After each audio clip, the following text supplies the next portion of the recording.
हाय नमस्कार. आजची आपली रेसिपी आहे मुळा गाजराची तडका चटणी आहे. पण त्या अगोदर तुम्ही चॅनलवर नवीन असाल तर व्हिडिओला लाईक करा, शेअर करा आणि सबस्क्राईब करा. इथे मी एक मुळा घेतलेला आहे किसून. आता यामध्ये एक गाजर घेतलेला आहे किसून. हे गाजर यामध्येच टाकायचं आहे. अगर छोटे मुलं वगैरे खात नसेल तर या पद्धती तुम्ही चटणी करून मुलांना खाऊ घाला.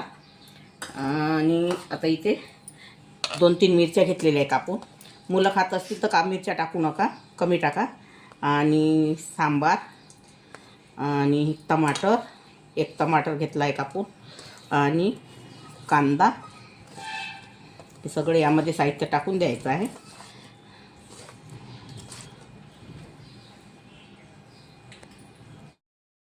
ही मी चना डाळ भिजवून घेतलेली आहे. 2 ते 3 तास भिजू घातलेली होती. हे चना डाळ मी यामध्ये टाकत आहे. हे बघा. आणि स्वादानुसार मीठ आणि जिऱ्याचा पूड. बाकी यामध्ये काहीच टाकायचं नाही. हे सगळं साहित्य यामध्ये टाकलेलं आहे. आता आपण याला तडका मारून घेऊया.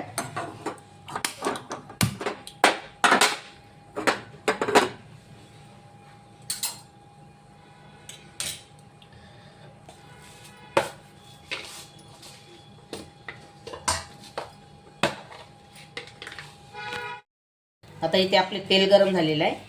इथं अर्धा चमच जिरा आणि अर्धा चमच राई घेतलेली आहे.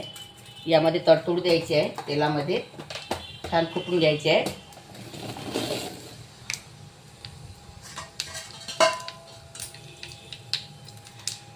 आता ही आपली जिरा राई तडतडलेली आहे.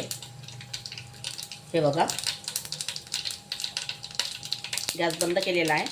आता हा तडका या चटणीमध्ये टाकून घ्यायचा आहे.